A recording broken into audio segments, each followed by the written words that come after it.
Melinda, how are you doing? Hope you're having a great night or day wherever you are right now. I wanted to talk to you, and hold on a second. I am just gonna, you know what, this is okay.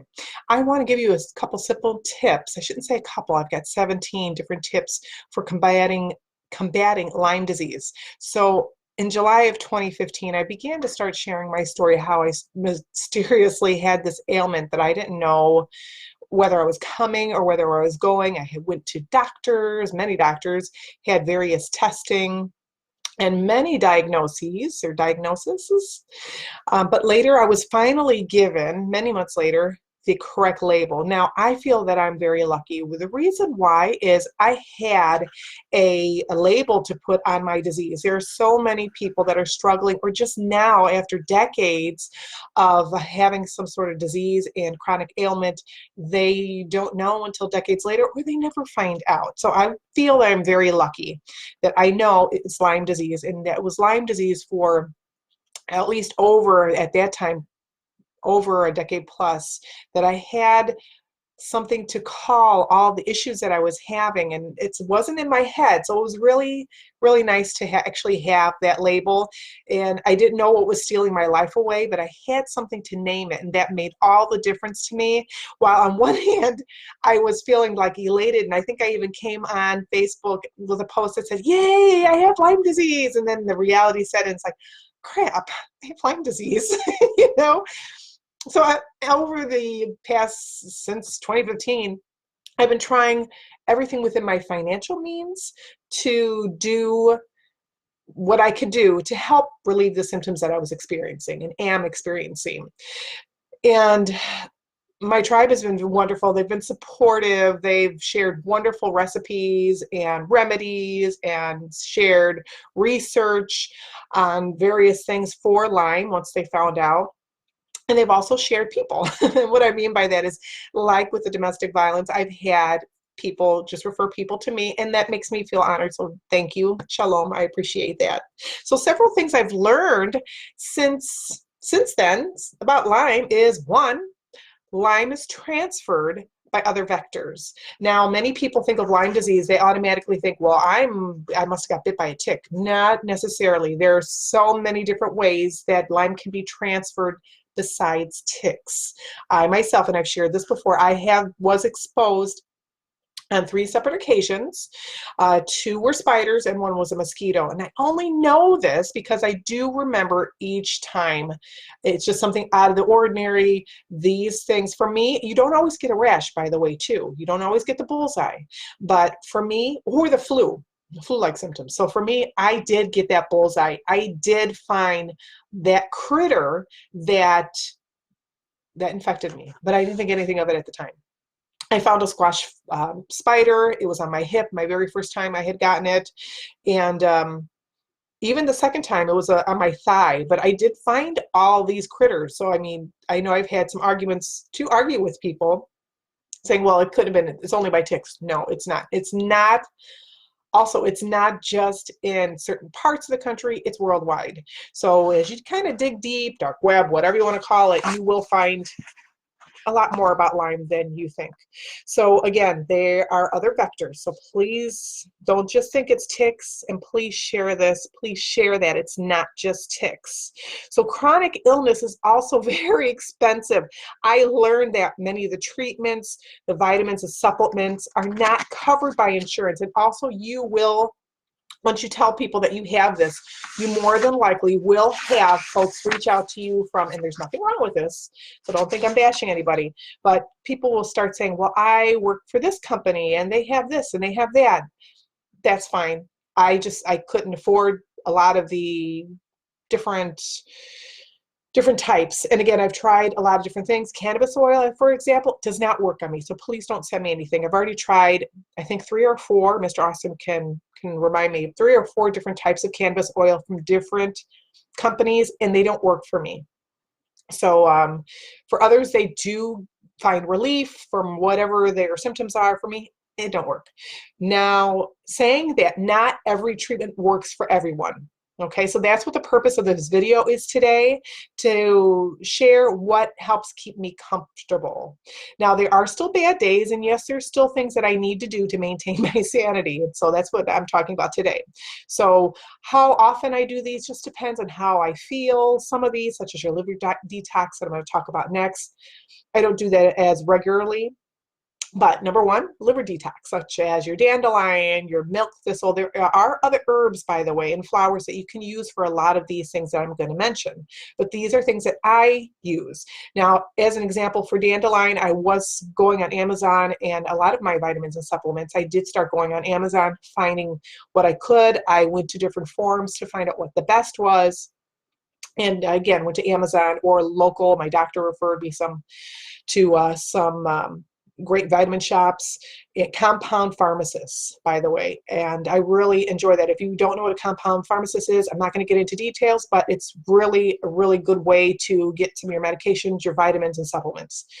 On that, I do say that now with the detoxing with my liver, I might only do it once a month or every couple months. I don't do it as often. And there was also castor oil packs. I mean, you could go crazy with the different things that you can do to help Lyme. I mean, really and truly, there's so many different ways to manage this, so many different theories and so on, stevia, and so a lot of stuff I do grow. So if you go past me in the yard, yes, I am digging up dandelions, and yes, I'm going to roast them. I do roast the root. I use those for tea. They're very beneficial. I also can make dandelion jelly. So, I mean, there are different means to why the crazy lady's in her yard digging up dandelions. It's me. Dandelion greens are really good and healthy for you too. I'll get to that later. So Epsom salt has become my friend. I take Epsom salt and Epsom salt baths, and I hope you guys are hearing me okay. I didn't even check my microphone. But Epsom salt baths, with or without apple cider vinegar, helps ease my aches, my pains. Anytime I feel creepy crawly, I do have times where it almost feels like there's bugs under my skin kind of crawling around. At those times, I do the Epsom salt bath, and I really enjoy doing that. Just a plain Epsom salt. I don't need to have anything fancy, but on occasion, I will go ahead and splurge and get myself something with some kind of scent in it.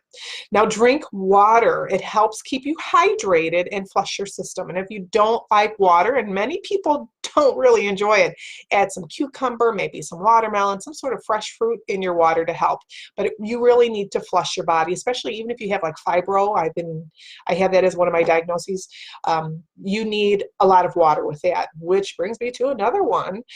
I have terribly dry skin, especially during the wintertime, and I keep lotion on hand. I make sure I'm hydrated. Again, just Lyme seems to suck the life right out of you. And even my eyes, I've got dry eye, and keep some little drops that I put in the morning and in the evening, and sometimes in between, like after a shower.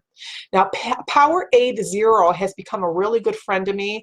It helps replenish my body, helps give me those electrolytes that I might need. I am on keto right now too, so I might need a little extra boost of something. So that I really use quite often. I do get those pretty often. So also, again, using lotion, cleaning up your diet. So if you ditch the sugar and the gluten, which is really hard to do, it wasn't very easy for me to do so because I loves me some pasta and some tortillas and all that good stuff, potatoes, but it wasn't good for my body. And I can tell the difference now that I've been on keto on and off for about a year. I can definitely tell and feel the difference inside my body when I am not having good food for it. Okay, so you might want to try keto. If that doesn't work, again, what doesn't work, what works for me might not work for you. There's the carnivore diet. There is a Reboot with Joe. He does a lot of juicing, and there's also the medical medium protocol. There are other protocols out there too, but those are the ones that I know of right now and that I've tried. Grounding has made a huge difference. So you go ahead and you kick off your shoes. And just about, I think, 15 minutes to about a half hour, you can go ahead and just put your feet in, your toes in the grass, and that has really been very beneficial for me. Now, it also helps me to de-stress, and that is very important too. I'll get to that in a second. So sunshine, and in addition to doing the grounding, I will do I will do some sunshine. Sunshine is really good for you. Some vitamin D. Now there are some schools of I thought about that because it said somebody says, oh, you might not get as much vitamin D as you would if you were in, you have to be out there for a long period of time. I don't know what exact studies are on that, but still, it seems to brighten up my spirit, and I really enjoy that. So get out there in some sunshine, especially now that we're hitting wintertime in the States. Get out there in the sunshine as much as you can.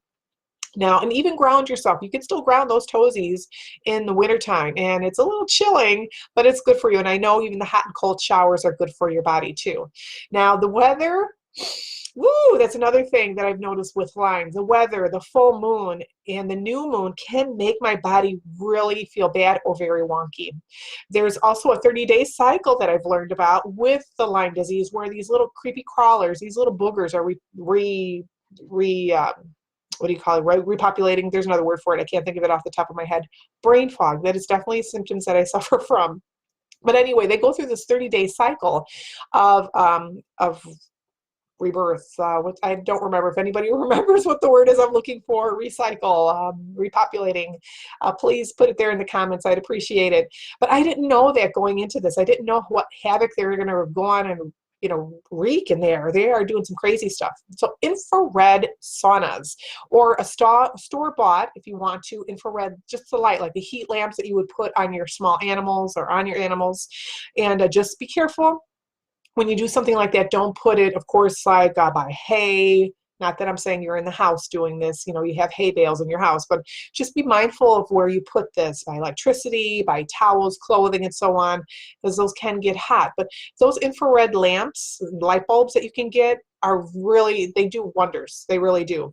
Now, after you do something like that, and there are plans to create your own sauna, and also your own kind of like sauna board. There are plans for that. I don't have them off the top of my head, so I don't know, but you can Google that.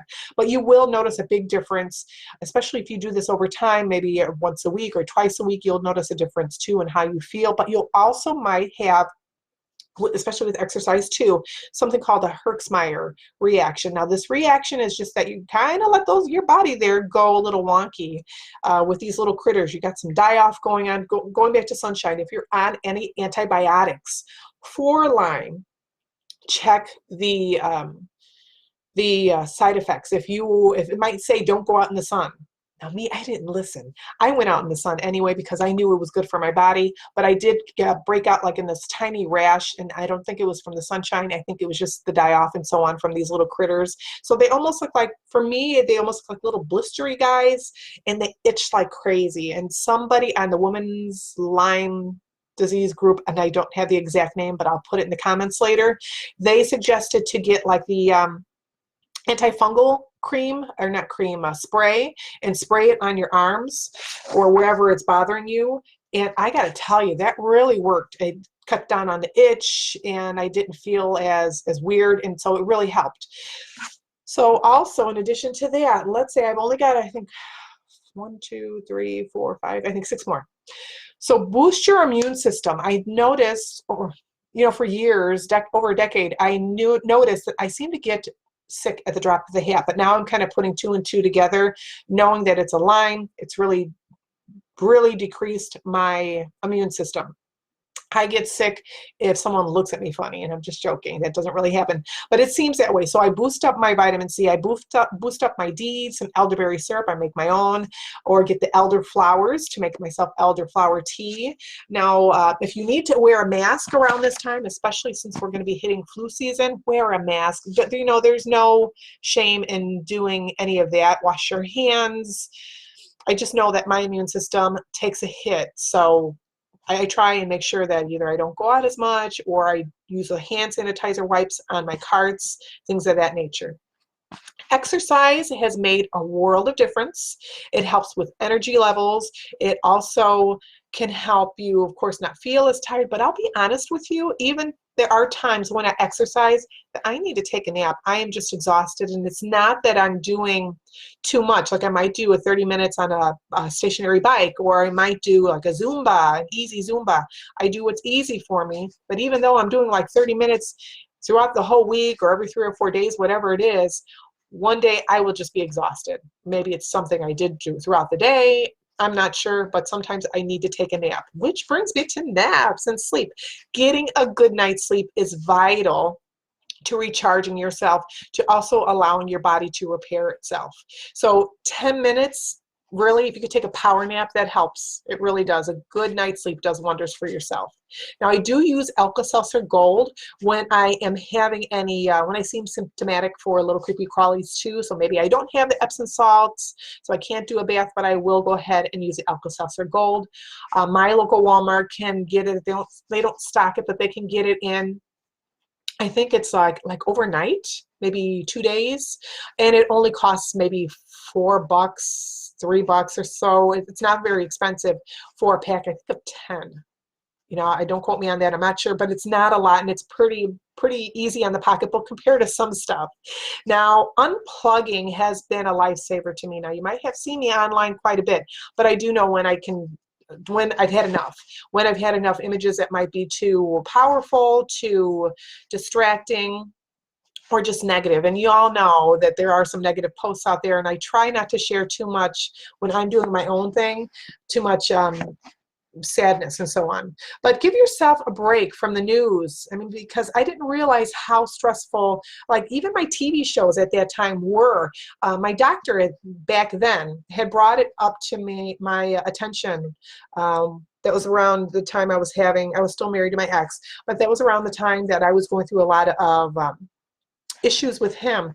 And he said, you really need to de-stress. You need to stop reading the paper. You need to stop watching the news and be mindful of what TV shows you're watching. If there's a lot of suspense, if there's a lot of just like they almost like a soap opera, they try to keep you on to the next show, stop watching it. If there's anything that's like a crime show, there's a lot of death or something like that, stop watching it. Watch something uplifting. Watch something that's going to make you laugh. Look at something that's going to be funny. Go and read, even if you read a memoir, make sure it's by someone that makes you laugh or it has a good story to it. So I don't think that we always think about these things. I know I didn't, but it's just something good to think about. And also, who are you surrounding yourself? Are you surrounding yourself with someone that builds you up or someone that tears you down? Maybe it's not necessarily a partner, maybe it's a parent, or maybe your friends, they aren't really very supportive of you. These things can bring you down, bring your immune system down, and we don't want you to get sick. So also, don't go to bed with your computer, your laptop, or even your phone. Give yourself, your mind, just time to unwind, maybe an hour or two before you hit the rack, just to unplug, start taking a meditation. I am still trying to learn how to do that. I'm getting better though. Now, find support. Now, when I say unplug, it doesn't necessarily mean forever, just maybe a time out for an hour, 2, maybe a day. Can you unplug for a day or a weekend? But when you get back on, find a support group that's local. You might want to find somebody that's even just a regular person that might suffer from a chronic illness that you can go ahead and vent to, that you can offer support to, and vice versa. Now, I'm happy to be here, but I know there's many amazing groups out there and people that have been through quite an ordeal. So telling your story out there too, you might find others that also have similar illnesses or other chronic illnesses that you can go ahead and glean information from, or they can just be your cheerleader. So just remember that you're not alone. Reaching out, not being afraid to ask for help when you need to talk is very crucial, critical, and big. So, and I came on because I've had quite a few people ask how I've been dealing with my Lyme. I'm sad to say I've had quite a few friends that are local that have recent diagnosis of Lyme. So, and we are in Indiana. But yeah, I've had some people even out of different states. But I wanted to come on and just briefly share what I use, what I do to help just with my just to make me feel safe, not safe, but to make me feel comfortable. So that's it. Now, if you know anybody, I could go on. I mean, there are so many facets to Lyme disease. And also there's so many people suffering out there, and they have misdiagnosis. They think that they have just fibro, and it's more than that. They might go to their doctor, and their doctor says, well, just take these 30-day pills and you will be fine. You won't have Lyme anymore. And I'm going to say, they're lying to you. Lyme is one of those things that it's not going to go away. Now, you can alleviate the symptoms if you catch it soon enough, but down the road, you might start noticing that you're feeling funky. You might be more tired. You might have the brain fog. You might have, clothes sensitivities. I can't wear certain clothes because even if they're brand new, they might be fine for like a week or two or a month. But after a while, they start really itching me and hurting me. And physically it hurts. I felt it. I know I've shared this before. I have feelings throughout my body where it feels like pins and needles, numbness, where it feels like I'm being burned on different parts of my body. And it's very uncomfortable. My hair hurts sometimes. There's certain smells I don't like. Now I notice that if I'm around people that chew too loud, it bothers me. It didn't bother me before, but now chewing bothers me. And I don't know what that is, but I know there's things to it. Different sounds bother me, and I didn't have those sensitivities before, but I have them now. And just be mindful of the mold in your home. Be mindful of pets, animals. You might have allergies now that you didn't have before. It's a lot to deal with when you have Lyme and other chronic illness. And I'm not comparing Lyme compared to like cancer or anything, leukemia or anything like that. Totally different ballpark. I'm not saying that Lyme is any worse than any of those. So don't get me wrong. I'm just telling you from what I've experienced. This is it, so I hope I can be of assistance. I hope I can be of help. If you need to talk, if you're local, you need to talk, let's get together, have some coffee. Call me on the phone, we can go ahead and talk, or just send me a private message. I'm happy to help, or direct you to, again, I'll put in a couple of support groups that I like, and also the names of a few people that I enjoy. There's a few books, Out of the Woods by Katina. I know she's on here. She's on my friend list somewhere. Patrick Plum is really good for support and also awareness too. There's many groups. If you just go ahead and Facebook and look in for Lyme disease support, you will find a slew of them. They're worldwide for the most part because it's a worldwide epidemic. So this is Melinda signing off. I've rambled on enough. Thank you for listening. I appreciate it. And please do me a favor. And can you give me a thumbs up if you enjoyed this video? And also hit the share button so I can spread some awareness. Thanks very much. You have a great rest of your weekend. And I'm going to sign off. Bye.